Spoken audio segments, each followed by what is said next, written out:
자, 누가복음 17장 11절부터 19절 제가 봉독합니다. 예수께서 예루살렘으로 가실 때에 사마리아와 갈릴리 사이로 지나가시다가 한 마을에 들어가시니 나병 환자 10명이 예수를 만나 멀리 서서 소리를 높여 이르되 예수 선생님이여 우리를 불쌍히 여기소서 하거늘 보시고 이르시되 가서 제사장들에게 너희 몸을 보이라 하셨더니 그들이 가다가 깨끗함을 받은지라. 그 중에 한 사람이 자기가 나은 것을 보고 큰 소리로 하나님께 영광을 돌리며 돌아와 예수의 발 앞에 엎드려 감사하니 그는 사마리아 사람이라. 예수께서 대답하여 이르시되 10사람이 다 깨끗함을 받지 아니하였느냐?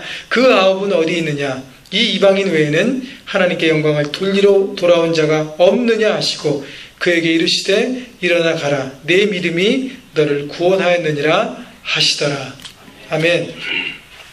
자, 지난주 감사의 삶을 나누면서 한 주간 감사의 주간으로 우리가 보내자 그랬습니다. 그래서 매일 삶을 살아가면서 한 가지 일에 또 한 사람에게 감사를 표현하자고 했습니다. 자, 감사를 실천한 사람은 아마 많은 기쁨을 누렸을 것입니다. 그런데 감사하기란 쉽지 않습니다. 우리는 자동적으로 감사 대신 우리 삶에 뭘 많이 해요? 불평과 원망을 참 많이 합니다. 사람에 대해서도 마찬가지고 내가 닥쳐진 페이스하고 있는 환경에 대해서 마찬가지고 하나님에 대해서도 심지어 그렇게 합니다. 감사의 반대가 바로 원망이기 때문이에요. 여러분, 원망과 불평은요 우리 삶의 벽을 쌓게 합니다. 하나님과 관계도 사람과의 관계에서도 벽을 쌓게 만들어버립니다. 그러나 감사는 막혀있는 담을 허물고 연결시키는 다리의 역할을 합니다. 하나님께 감사하는데 하나님과의 관계에 문제 있는 사람은 아무도 없습니다. 그렇기 때문에 인간은요 감사를 통해 성숙해지고 성숙한 사람들은 더욱 감사하게 됩니다. 이런 성숙한 삶, 성숙한 감사는 대개 절망을 통과한 사람들이 대개 고백합니다. 인생은 참으로 역설적입니다. 감사할 수 없는 환경에 있는 사람들이 오히려 감사하는 것을 보게 됩니다. 감사하는 사람들을 보면 대개 인생이 바닥을 치고 올라온 사람들이에요. 인생의 절망 속에서 자신의 상황을 원망하며 불평하며 자기 자포자기한 인생이 아니라 감사를 선택함으로 자신의 인생의 문제들을 풀어간 것입니다. 오늘 보면 누가복음 17장에 예수님은 10명의 나병 환자들을 고쳐주십니다. 예수님께서 고침받은 10명의 나병 환자 중에서 유일하게 주님께 다시 돌아와 감사를 표현했던 한 사마리아 나병 환자 이야기가 오늘 본문에 나옵니다. 그는 감사했습니다. 그의 감사는 그의 인생의 돌파가 되었고 그는 절망에서 벗어나 소망과 축복을 누리게 되었습니다. 오늘 이 사마리아 문둥병자를 통해 감사의 원리, 감사의 법칙을 배우려고 합니다. 올 한 해 어느 한 해보다 힘들었던 한 해고 어려웠던 시기였습니다. 여러분 잘 통과하셨습니다. 여러분 우리 모두가요 이 감사의 원리를 통해서 절망을 털어버리고 회복과 축복을 누리는 삶을 살아가시기를 주님의 이름으로 축원합니다. 자, 사마리아인을 통해서 배우는 감사의 원리 첫 번째는 가장 절망일 때가 감사할 때입니다. 다시 말씀드립니다. 가장 절망일 때가 감사할 때입니다. 오늘 보면 11절, 12절 보겠습니다. 11절 예수께서 예루살렘으로 가실 때에 사마리아와 갈릴리 사이로 지나가시다가 한 마을에 들어가시니 나병 환자 10명이 예수를 만나 멀리 서서 자, 예수님께서 사마리아와 갈릴리 동네 그 두 마을의 경계 사이를 지나갈 때 그 근접 마을에 들어가셨는데 누굴 만났어요? 10명의 나병 환자를 만났습니다. 여러분 나병, 문둥병, 요즘은 한센병이라고 얘기하죠. 나균에 의해 감염되어 피부와 말초 신경계와 상기도의 점막이 침범되어서 조직을 변형시키고 결국은 감각을 잃어버리고 여러 가지로 점점 이렇게 조직이 없어지면서 결국은 죽어가는 병입니다. 지금은 전 세계적으로 제가 인터넷 찾아보니까 열대지방 중심의 24나라를 제외하면 이 한센병에 걸리는 사람이 많이 없습니다. 나머지 지역에는 연간 10,000명당 1명 정도 꼴로 걸리는 드문 질환이고 또 치료들이 가능한 부분이 많이 있습니다. 그러나 당시에는요 걸리는 사람들이 꽤 많았고 그리고 불치병이었습니다. 더욱이 나병 환자들을 어렵게 했던 것은 뭐냐면 그들을 모두가 부정하다 여겼습니다. 그래서 가족과 함께 살 수도 없고요. 공동체에서 함께 살 수 없이 격리되어서 동네 밖에 버려져서 외곽, 마을 외곽의 동굴 같은 곳에 함께 칩거할 수밖에 없었습니다. 또 저주받았다 여겼어요. 신으로부터. 그래서 육신적인 고통도 힘든데 신적인 고통이 너무 컸습니다. 왜냐하면 신으로부터 저주받았고 부정하다 여겼어요. 마음의 상처를 안고 살아갔습니다. 다시 말하면 살아갈 아무런 이유 없는 절망 속에서 이 나병 환자는 살아간 것입니다. 자, 이런 절망 속에 살아가던 나병 환자 10명이 누굴 만났어요? 예수님을 만났습니다. 그런데 10명 중에서 가장 큰 절망이었던 사람은 10명의 나병 환자 중에서도 바로 이 사마리아 사람이었습니다. 예수님이 이 사람을 이방인이라고 불렀어요. 당시 이방인들은 유대인들에게 개처럼 취급됐습니다. 아니에요. 개라고 불러졌습니다. 더욱이 유대인들이 이방인 중에서 이 사마리아 사람들을 가장 혐오했고 가장 싫어했고 가장 비천하게 여겼습니다. 역사를 보면 이해가 됩니다. 왜냐하면 사마리아인들도 원래 같은 유대인이었어요. 그런데 다윗이 죽고 솔로몬이 지배한 다음에 그 다음에 하나였던 이스라엘이 북이스라엘과 남유다로 나눠졌습니다. 자, 나눠진 다음에 북이스라엘을 당시에 강국했던 아수르가 쳐들어와서 점령하였고 그 다음에 정복한 북이스라엘에 자기들이 다른 곳에 점령했던 다섯 민족, 이방 민족들을 끌고 강제로 이주시켜서 유대민족과 혼합을 시켰어요. 그래서 혼합 민족이 되었습니다. 그래서 그들은요, 후손들은 사마리아 사람들이 유대인 반, 이방인 반에 섞인 혼합 민족이 되었어요. 그래서 유대인들은요, 사마리아인들이 배신자로 여겼어요. 그래서 비참하고 더럽게 여기고 그들을 룩다운했습니다. 자, 그래서 유대인들이요, 예루살렘에서 북쪽에 있는 갈릴리 지방에 갈 때 사마리아 지역을 통과하면 가장 빠른 길인데 그 길로 통과하지 않았습니다. 왜요? 사마리아인들과 만나는 것도 싫어하고 그 땅을 밟는 것조차 혐오스럽게 생각했어요. 그래서 멀지만 요단강 동편으로 돌아가거나 다른 해안길로 가거나 다른 동네로 멀지만 돌아다녔습니다.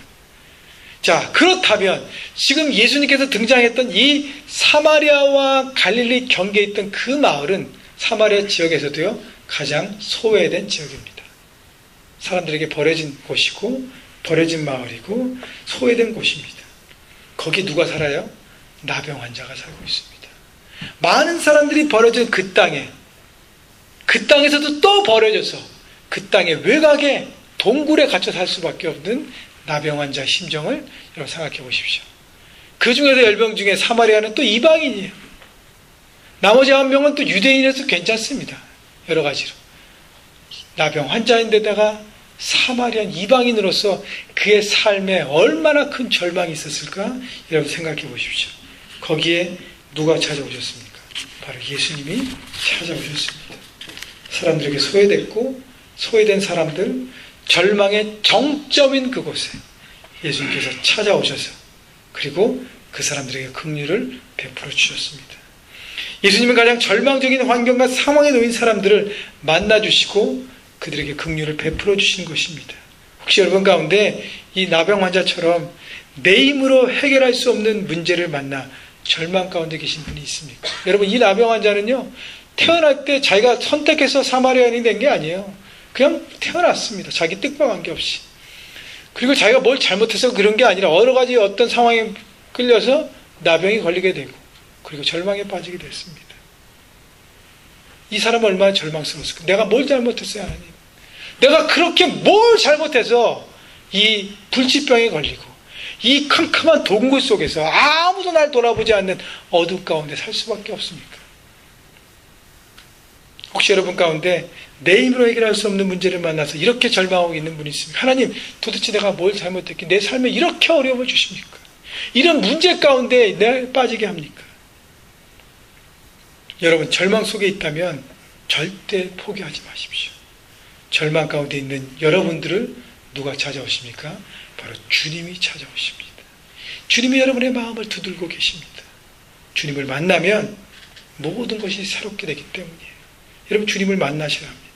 주님을 만나면 절망에서 소망으로, 어둠의 빛으로, 죽음에서 생명으로 바뀌어지는 것입니다. 설명할 수 없어요.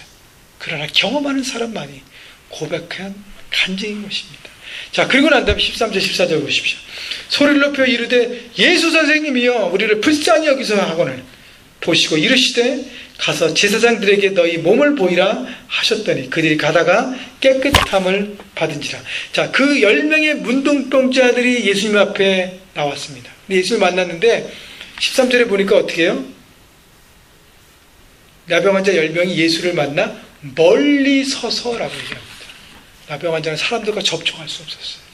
주님이 오셨지만 가까이 나갈 수가 없었어요. 그래서 어떻게 해요? 멀리 서서 소리 지르는 것이, 주님, 우리를 불쌍히 여겨주세요. 절망 속에 절규입니다. 주님, 제게 은혜를 베풀어 주세요. 주님이 살아계신 하나님이라면 저희들에게 은혜를 베풀어 주세요. 마지막 절규를 주님 앞에 쏟아냈습니다. 그때 주님께서 14절에 뭐라 그러세요? 너희 몸을 제사장에게 가서 보이라. 당시에는요, 문둥병에서 나오면, 나병에서 나오면 가장 먼저 어디를 찾아가야 되냐면 제사장을 찾아가야 합니다. 그래서 자기의 환부가 나은 것을 보이고, 그리고 깨끗하게 주님 하나님 앞에 제사를 드리고, 그 다음에 가족과 공동체 품으로 돌아가야 했습니다. 자, 제사장에게 가라는 것은 뭐예요? 예수님께서 너희 병이 나을 것이다. 믿음으로 어디에요?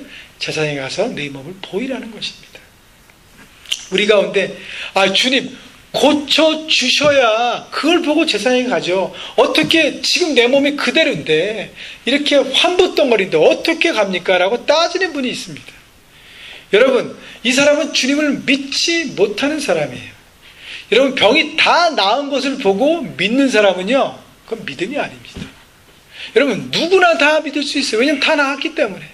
그걸 믿음이라고 얘기하지 않습니다. 믿음은 보이지 않지만 주님의 말씀이라면 내가 받아들이고 취하고 그렇게 내가 살아가는 것을 바로 믿음이라고 얘기합니다. 믿음은 보이지 않지, 그러나 말씀을 붙잡고 나가는 것입니다. 그래서 주님께서 10명의 나병 환자들이 요구한 것은 뭐냐 하면 믿음으로 나아가라는 것이에요. 어떻게 해요? 나을 것을 믿고 제사장에게 나아가라는 것입니다. 주님, 우리에게 믿음이 먼저라고 말씀하시는 거예요. 믿는 사람에게만 뭐가 보여져요? 기적과 회복이 보여지기 때문인 것입니다. 여러분, 주께서 여러분 절망의 상황 가운데 말씀하셨다면 여러분 믿고 소망 가운데 나아가십시오. 첫 번째 발걸음은 믿음으로 걸어가십시오. 그때에 여러분 삶에 뭐가 보여져요? 기적과 회복이 보여지기 시작하는 것이에요. 제사장에게 믿음으로 나가지 않았다면 10명의 나병 환자들 고침받지 못했습니다. 그러나 다행히 그 10명 모두가 절망 가운데 주의 말씀을 믿고 환부가 낫지 않았지만 믿음으로 제사장에 가면서 어떻게 14절 다시 보세요. 보시고 이르시되 가서 제사장들에게 너희 몸을 보이라 하셨더니 그들이 가다가 깨끗함을 받은지라. 뭐가 먼저예요? 그들이 제사장에 간 것이 먼저예요. 갔기 때문에 어떻게 해요? 깨끗함을 받았습니다. 여러분, 다행히 이들은 믿음 가운데 깨끗함을 받았습니다. 절망에서 기적을 경험했어요. 그리고 15절 보십시오. 그 중에 한 사람이 자기가 나은 것을 보고 큰 소리로 하나님께 영광을 돌리며 돌아와 16절 예수의 발 앞에 엎드려 감사하니 그는 사마리아 사람이라. 자, 그 중에 한 사람만 돌아왔습니다. 그리고 주님 앞에 나와서 감사를 고백했습니다. 10명 중에서 가장 절망의 삶을 살았던 이 사람만 주님께 감사를 고백했습니다. 그래서 다른 9사람은 병이 나은 기적만을 경험했지만 이 감사한 한 사마리아인은 기적 뒤에 또 다른 축복을 누리게 된 것입니다. 여러분, 그래요. 가장 절망일 때가 어때요? 어떤 때예요? 감사가 시작하는 때인 것입니다. 그때 감사는 시작됩니다. 여러분의 삶에 있는 모든 문제들, 절망의 시간들 속에서 여러분 감사를 선택하십시오. 감사는 바로 여러분의 절망을 돌파하게 하고 새롭게 일어나는 시작이기 때문입니다. 여러분, 감사를 통해서 여러분의 삶에 있는 모든 절망들을 돌파하시는 여러분 모두가 되시기를 주님의 이름으로 축원합니다. 두 번째, 감사의 원리, 감사의 법칙 두 번째는요, 은혜 받은 사람은 많아도 감사하는 사람은 적습니다. 다시 말씀드립니다. 은혜 받은 사람은 많아도 감사하는 사람은 적습니다. 17절 18절 볼까요? 예수께서 대답하여 이르시되 10사람이 다 깨끗함을 받지 않으냐 했느냐? 그 9은 어디 있느냐? 이 이방인 외에는 하나님께 영광을 돌리러 돌아온 자가 없느냐 하시고, 자, 고침받은 사람은 10명인데 예수님께 돌아와 감사를 고백한 사람은 이 사마리아인 딱 한 사람밖에 없었습니다. 자, 하나님의 은혜를 받은 사람은 많아도 감사를 표현하는 사람은 적다는 것입니다. 9대 1이에요. 9명은 그냥 돌아갔고요, 집으로. 1명만 주님 앞에 나와서 감사를 고백했습니다. 10% 정도만 감사한 것입니다. 여러분은 어디에 속해 있습니까? 은혜를 받고 감사하는 10%에 속해 있습니까? 아니면 받은 은혜에 취해 나 몰라라는 90%의 사람에 속해 있습니까? 그렇다면 우리가 어떻게 감사할 수 있을까? 작은 첫 번째는요, 감사는 깨달음입니다. 하나님께 받은 은혜를 깨달을 때 감사할 수 있습니다. 감사는 아무나 하지 못해요. 감사는 깨달은 사람만 할 수 있습니다. 하나님께 받은 은혜를 깨달은 사람만이 감사할 수 있습니다. 나병에서 고침을 받은 이 사마리아 사람은 하나님의 은혜를 깨달은 사람입니다.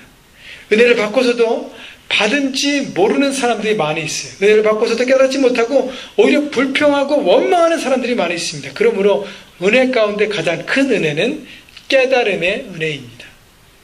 시편 49편 20절에 존귀에 처하나 깨닫지 못하는 사람은 멸망하는 짐승과 같도다라고 얘기했습니다. 아무리 큰 은혜를 받아도 내가 깨닫지 못하면 그 은혜가 되지 못한다고 얘기하는 것입니다. 하나님의 은혜를 깨달은 사람만이 감사의 열매를 삶 가운데 맺어갈 수 있는 것입니다. 아무리 은혜를 많이 받아도요, 깨닫지 못하는 사람은 감사의 열매를 맺을 수 없습니다. 왜냐하면 은혜를 은혜로 생각하고 받아들이지 못하기 때문이에요. 그래서 삶 속에서 풍성한 열매를 맺을 수 있는 것은 오직 깨달음을 통해서만 가능합니다. 마태복음 13장에 보면 예수님께서 씨앗, 씨 뿌린 자의 비유를 나타내시는데 거기 보면 여러 가지 땅이 있는데 가장 좋은 옥토, 좋은 땅의 중요성을 가르치십니다. 예수님께서 말씀하신 좋은 땅이란 말씀을 듣고 깨닫는 마음이라고 주님 말씀하십니다. 성경에 보면 좋은 땅에 뿌리었다는 것은 말씀을 듣고 깨닫는 자니 결실하여 혹 100배, 혹 60배, 혹 30배가 되느니라 하시더라. 말씀을 듣고 깨닫는 사람만이 그 삶 가운데 뭐가 맺혀져요? 많은 열매를 맺을 수 있다는 것입니다. 풍성한 열매를. 그러므로 감사는 역설적이에요. 하나님의 은혜를 깨닫는 순간 사람들은 감사할 수 없는 환경에서도요, 감사하게 되는 것입니다. 사람들이 불행하다, 절망이다라는 현실을 은혜라 축복이라 해석할 수 있는 것입니다. 여러분, 환경적으로 받은 것이 많다고 해서요, 감사하지 않습니다. 오히려 받은 것이 적어도요, 깨달음이 클 때, 커질 때 감사할 수 있는 것입니다. 깨달음이 커질 때 다른 사람이 가진 것을 갖지 못한 것에 대해서도요, 감사할 수 있는 것입니다. 여러분, 아름다운 찬양의 시를 쓴 송명희 자매라고 있습니다. 송명희 자매님. 송명희 자매님은요, 지금 나이가 50이 다 되셨는데 태어날 때부터 심한 뇌성마비 장애를 앓고 말을 제대로 하지 못했다고 합니다. 몸을 제대로 가눌 수 없게 태어났어요. 아주 심한 뇌성마비 장애를 앓고 태어났습니다. 그래서 7살 때까지만 그냥 누워만 있었다고 하고요. 자기 힘으로 제대로 움직일 수 없었다고 그래요. 10살이 돼서야 숟가락을 간신히 줄 수 있었고, 그러나 혼자서 제대로 밥을 먹지 못했다고 합니다. 그녀의 아버지는 폐결핵 환자였고요. 그 집안은 가난했습니다. 그래서 그녀는 많은 시간 하나님 앞에 원망했다고 합니다. 자신의 몸을 바라보면서, 자신의 집 환경을 바라보면서 원망하고 자신을 저주하고, 그래서 어떻게 해요? 자살까지 기도했다고 그래요. 이렇게 살았으면, 이런 몸으로 내가 살았으면 뭐하는가? 내 몸 하나도 가누지 못하고 말조차 제대로 못하는데. 그러던 어느 날 절망 가운데 있는 그녀에게 주님이 다가오셨습니다. 그리고 그는 하나님을 만났습니다. 그때부터 그의 삶이 변하기 시작했어요.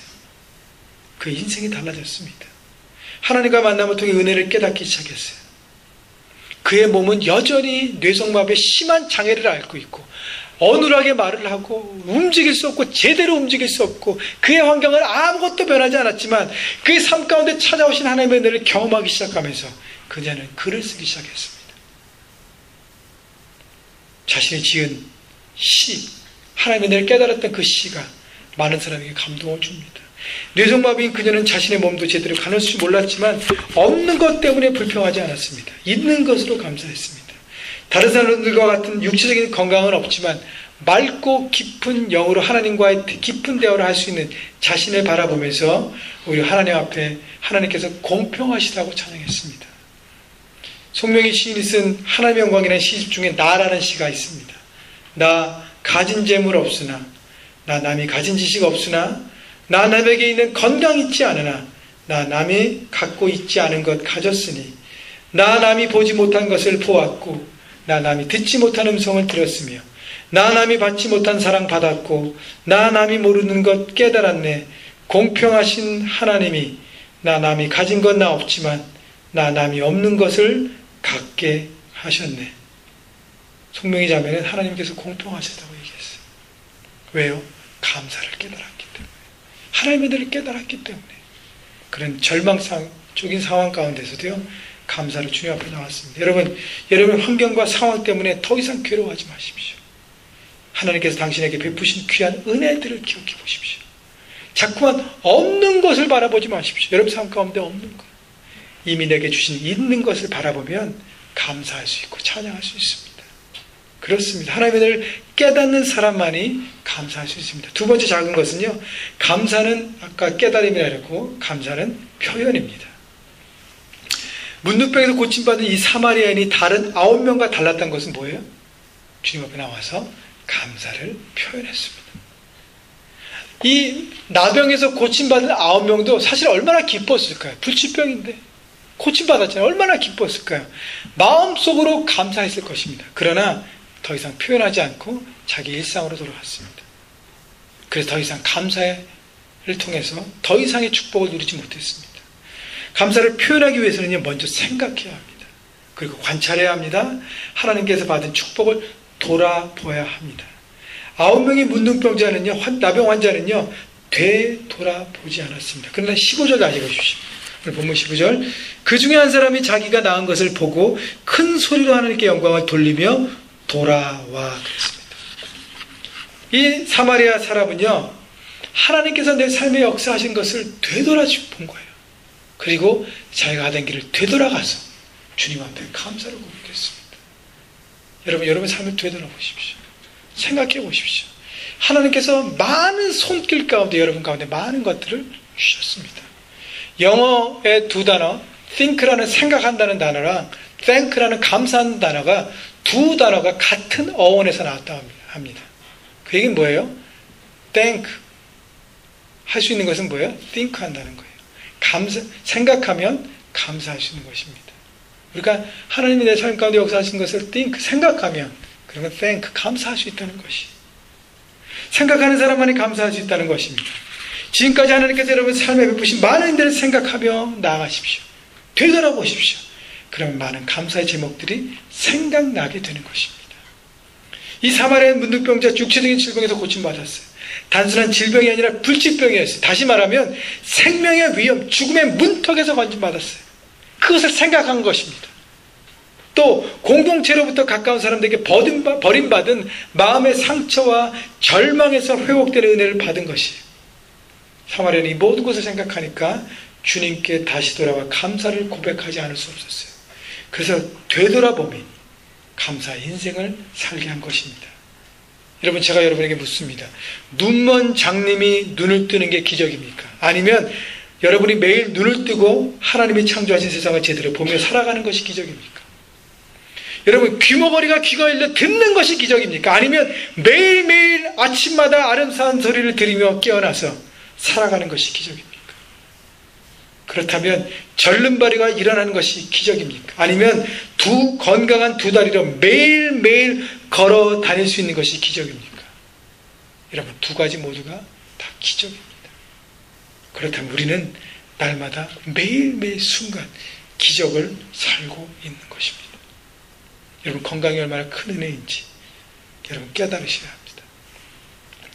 유명한 잡지 L이라는 잡지의 편집장인 장 도미니크 보비시는요, 1995년 12월 갑작스러운 뇌졸중으로 쓰러졌다고 합니다. 한쪽 눈을 제외하고는 전혀 움직일 수 없는 상황으로 그의 몸이, 그의 모든 것이 환경이 변했어요. 말을 할 수도 없고 글을 쓸 수도 없었습니다. 그러나 그는 절망 중에도 낙망하지 않고 글을 쓰기로 결심합니다. 그가 대화할 수 있는 유일한 통로는요, 왼쪽 눈밖에 없었어요. 그래서 친구들에게 도움을 요청합니다. 왼쪽 눈을 내가 깜빡거리는 것을 통해서 알파벳을 정하고 그리고 친구들에게 얘기해서 글을 쓰기 시작합니다. 무려 1년 3개월 동안 왼쪽 눈을 무려 20만 번 이상 깜빡거리면서 잠수복과 나비라는 책을 썼습니다. 그 책머리에 이런 글이 써 있습니다. 고이다 못해 흘러내리는 침을 삼킬 수만 있다면 세상에서 나는 가장 행복한 사람일 것입니다. 여러분, 침을 삼키면서 감사해 보셨습니까? 장 도미니크 보비시는요, 건강을 상실한 다음에 흘러내리는 침을 삼킬 수 있기를 소원하였습니다. 바로 그 사람이 세상에서 가장 행복한 사람일 것이라고 얘기했습니다. 여러분, 그렇다면 침을 언제든지 마음껏 삼킬 수 있는 우리 모두는요, 정말 행복한 사람입니다. 여러분은 절망에 있는 사람이 아니에요. 여러분 불행한 사람이 아닙니다. 더 이상 우리는 행복한 사람이에요. 언제 깨달아요? 내가 생각하고 그 은혜를 깨달을 때, 그 작은 감사를 발견해낼 때 내 삶에 행복이 찾아오는 것입니다. 여러분, 일상의 삶을 돌아보면요, 감사할 것이 너무너무 많아요. 너무너무 많습니다. 일상의 삶을 통해서 이미 받은 많은 은혜를 되돌아보시며 감사하십시오. 여러분이 살아서 숨을 쉬는 것, 여러분 내 코끝에서 숨이 멈춰지면 어떻게 돼요? 우리는 죽은 목숨이에요. 내 코끝에 감사하시라. 숨을 쉬고 있다는 것 자체. 여러분이 매일 만나서 지긋지긋한 여러분 가족들 감사하십시오. 그들이 여러분 삶 가운데 만남의 축복을 주신 하나님의 축복이에요. 여러분 배우자, 여러분의 자녀, 여러분의 부모님 감사의 제목입니다. 이렇게 어려운 이 시기에 여러분 일터가 있어서 일할 수 있는 것 축복이에요. 감사하셔야 합니다. 어려운 상황인데 유학 와서 공부할 수 있는 여러분들 캠퍼스를 통해서 감사하십시오. 돌아보면 많은 것들이 감사의 조건들이 내 삶에 이미 임한 많은 은혜를 깨닫으시고요. 그리고 감사를 표현하십시오. 사람들에게 그리고 하나님 앞에. 그러면 행복이 여러분 가운데 물밀듯이 올 것입니다. 이런 감사를 통해서 여러분 축복을 누리시는 여러분 모두가 되시기를 다시 한번 축원합니다. 마지막 세 번째 감사의 원리. 감사는 더 큰 축복을 받게 합니다. 우리 마지막 19절 볼까요? 그에게 이르시되 일어나 가라. 내 믿음이 너를 구원하였느니라 하시니라. 주님께 돌아와 감사를 고백한 사마리아인 예수님으로부터 더 큰 축복을 받았어요. 무슨 축복을 받았어요? 구원이라는 영원한 삶을 보장받았습니다. 육신의 질병을 고침받고 자신의 집에 돌아간 사람들은요, 병이 나은 것으로만 끝났어요. 그 병은 나았지만 결국 어떻게 해요? 다 나중엔 죽은 육체입니다. 그러나 이 한 사마리아인 주님 앞에 감사를 고백하고 어떤 축복을 받았어요? 영원한 삶, 영원한 삶의 축복을 받았습니다. 여러분 15절 다시 보면 사마리아 사람이 예수님께 나와서 감사를 고백한 것은 어떤 고백했어요? 하나님 앞에 영광을 돌렸습니다. 그가 하나님께 영광을 돌렸다는 것은 하나님을 믿었다는 거예요. 예수님이 구원자 되심을 바라보고 고백한 것입니다. 13절에 보면 그 나병 환자들이 예수님을 선생님이라고 불렀어요. 랍비, 가르침의 최고의 권위자라고 생각했습니다. 근데 뭐예요? 병이 낫고 주님을 경험한 다음에, 만난 다음에 그분이 바로 치유자가 되시고 육신적인 치유자뿐 아니라 심령의 치유자가 되시고 그리고 우리 죄를 영원한 삶으로 구원하시는 구원자 메시아가 됨을 그 나병 환자는 깨달은 것입니다. 그래서 하나님 앞에 영광을 돌린 거예요. 그래서 영원한 삶으로 인도함을 받았어요. 그의 육체는 당연히 나았고요. 그의 영혼도 새롭게 되었고요. 이제는 새롭게 하나님의 자녀로 살 수 있는 새로운 삶이 그에게 그의 장이 열린 것입니다. 하나님의 자녀가 되는 축복을 받았습니다. 여러분, 그래 감사는요 더 큰 축복을 끌어오는 자석과 같습니다. 감사는 또 다른 기적을 창조하는 재료입니다. 예수님께서도요 빈들에서 가르친 다음에 2만 명이 되는 군중을 먹이셔야 했습니다. 근데 갖고 있는 것은 소년이 갖고 있던 물고기 2마리와 떡 5덩어리였습니다. 절망이죠. 물고기 2마리와 떡 5덩이로 2만 명을 먹여야 되잖아요. 예수님이 절망 가운데 절망하지 않으셨어요. 그것을 들고 하나님 앞에 감사 기도를 하셨습니다. 축복 기도하셨어요. 그 축복이 기적의 재료가 되어서 2만 명을 먹이고 12광주가 남는 큰 풍성한 축복을 이뤘습니다. 여러분, 성경에서만 나오는 먼 이야기가 아니에요. 우리 삶 가운데 있게 되는 기적의 이야기인 것입니다. 누구만 누릴 수 있어요? 감사하는 사람만 누릴 수 있는 것입니다. 영국의 스펄전 목사님이 감사에 대해서 이런 말씀하셨습니다. 불행할 때 감사하면 불행이 끝나고 형통할 때 감사하면 형통이 연장된다. 한번 따라해 보실래요? 불행할 때 감사하면 불행이 끝나고 형통할 때 감사하면 형통이 연장된다.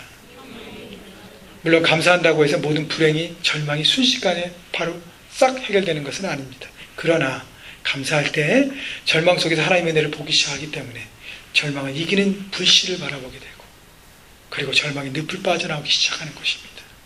감사로 절망을 통과하십시오. 감사로 받은 은혜와 축복을 지속적으로 누리는 형통한 인생이 되십시오. 오늘 말씀을 정리합니다.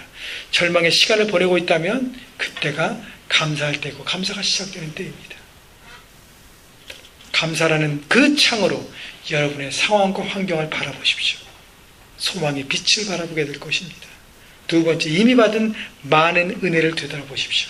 많은 사람들이 은혜를 받았지만 감사를 표현하는 사람은 적습니다. 생각하면 감사할 수 있다고 했습니다. 내가 일상의 삶 속에서 잊고 있던 많은 것들을 돌아보고 감사하십시오. 마지막, 감사는 또 다른 축복의 재료입니다. 감사를 통해서 기쁨을 회복하시고 풍성한 삶을 누리는 여러분 모두가 되시기를 주님의 이름으로 축복합니다. 아멘.